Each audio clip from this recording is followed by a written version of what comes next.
நம்ம வீட்டில் இருக்க இந்த கிளாத் பீரோக்கு வயசு அச்சுக்குட்டியை விட ஜாஸ்திங்க. அவள் பிறக்கிறதுக்கு முன்னாடியே இது நாங்கள் வாங்கிட்டோம். பட் ஆனால் இப்போ வரைக்குமே வந்து உள்ளே இருக்க ரேக்கெல்லாம் வந்து சூப்பராக இருக்குது. ஆனால் மேலே வந்து பார்த்தீங்கன்னா ஃபுல்லாகவே போயிடுச்சு. கொஞ்சம் அட்ஜஸ்ட் பண்ணி தான் மேனேஜ் பண்ணிட்டு இருந்தேன். இதுக்கு மேலே இதை வந்து கஷ்டப்படுத்த வேண்டாமே அப்படின்னு சொல்லிட்டு தான் சரி மாற்றிக்கலான்னு சொல்லிட்டு புதுசு ஒன்று ஆர்டர் போட்டிருக்கேன். அது வர்றதுக்கு முன்னாடியே இதெல்லாமே கழட்டி அந்த இடம்லாம் க்ளீன் பண்ணி வச்சிட்டோன்னா கொஞ்சம் யூஸ்ஃபுல்லாக இருக்குன்னு சொல்லிட்டு அந்த வேலையை தான் பண்ணிட்டு இருக்கேன். இன்றைக்கி எங்கள் ஏரியாவில் பவர் ஷெட்னு வேறு என்ன பண்ணுறதுன்னு தெரியல. அதனால இந்த வேலையில் கை வச்சாச்சு.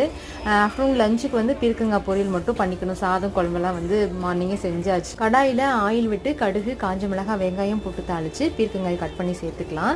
இதில் இப்போ வேகிறதுக்கு உப்பு, மஞ்சத்தூள் போட்டு சேர்த்தா போதும். வெந்ததுக்கப்புறமா ஒரு 45% அளவு வெந்தால் போதும். இந்த ஸ்டேஜில் வந்து நம்ம ஒரு முட்டை எடுத்து சென்டரில் நல்லா உடச்சி முட்டை வெந்ததுக்கப்புறமா அதை மாத்திரம் இலக்கி அதுக்கப்புறமா காயோடு வந்து சேர்த்து விடணும். இந்த மாதிரி செய்யும்போது முட்டையும் நல்லா வெந்துடும், காயிலையும் அதுக்கப்புறம் லாஸ்ட்டாக வந்து ஒட்டி பிடிக்காமல் இருக்கும்.